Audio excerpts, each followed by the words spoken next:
It's just unique because it's the space mission. I mean, there's only one place that they do this out of, and that's over here. And we happen to be fortunate enough to be located right next to the Kennedy Space Center to be able to take part in this. Truthfully, a lot of folks don't even know we exist during a shuttle mission. It's unlike anything that I've ever done before. I've been doing it many, many years now, and it's a joy to do, and we just love doing it. The space shuttle depends on an extensive supporting cast to safely get off the launch pad and into space, and then return safely to Earth. But if something goes wrong and astronauts have to bail out of the shuttle, there's another team of professionals standing by to rescue them. You know, if we go to work, you know, somebody's having a really bad day. So sometimes we like it to be boring, but we're always prepared for the what-if scenario.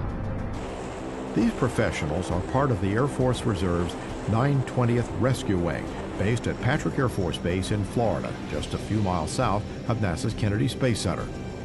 Their tools are helicopters and airplanes carrying specialized gear to allow them to pull distressed astronauts out of a swamp, away from the launch pad, or rescue them miles out in the ocean. The teams have not been needed for a real emergency during the space shuttle era, but that does not keep them from taking their mission seriously.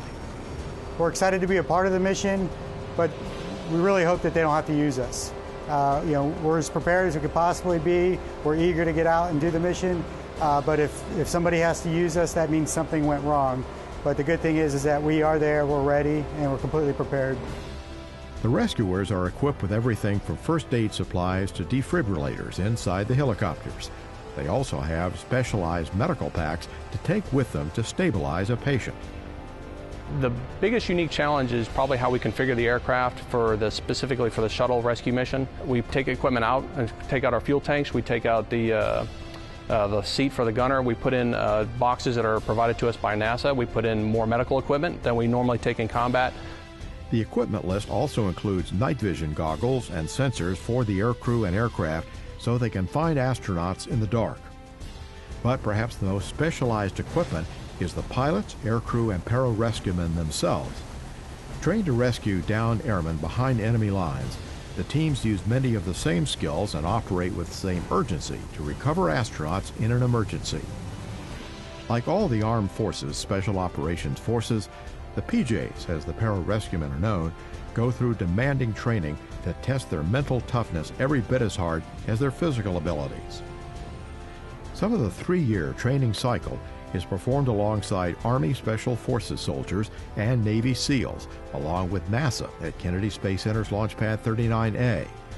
They know how a rescue would go because of extensive practice for several rescue emergency situations.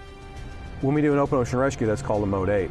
We have 7 other modes that start at the pad, work your way up, that's more or less where we perform a medevac role.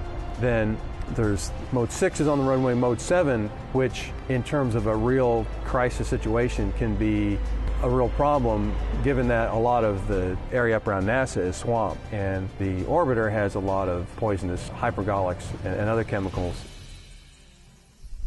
A full-scale ocean rescue dress rehearsal incorporates NASA's own booster recovery ships and helicopters, Navy vessels, and Coast Guard aircraft.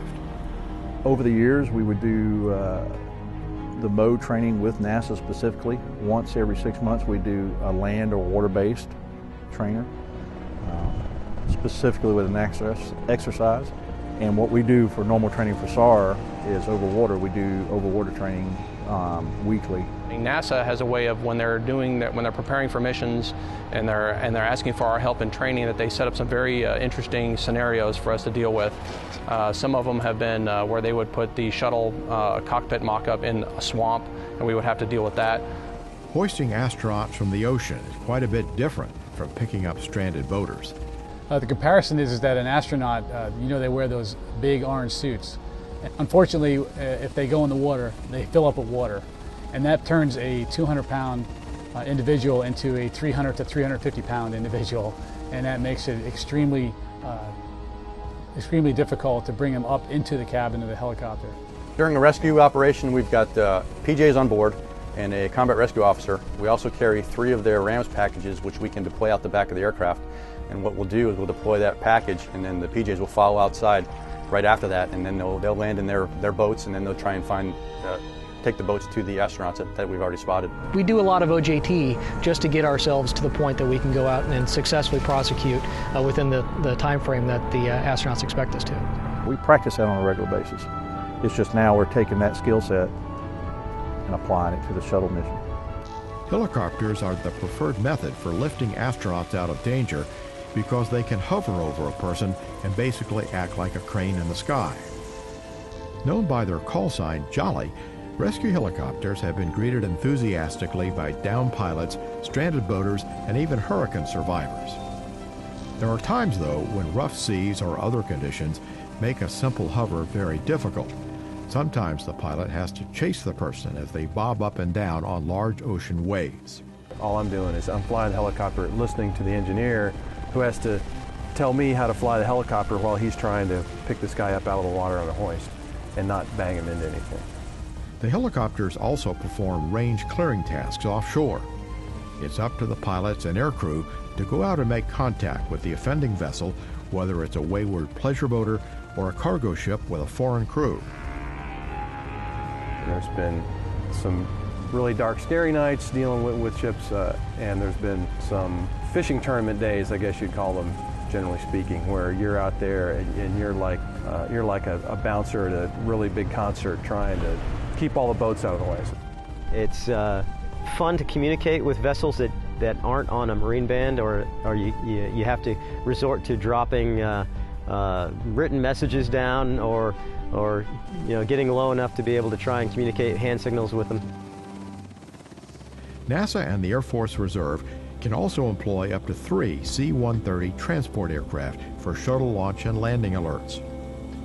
The C-130s, using the call sign King, carry pararescuemen, a host of supplies that can be parachuted to the ocean surface, markers for recording locations, and perhaps the most critical element for an ocean rescue, fuel.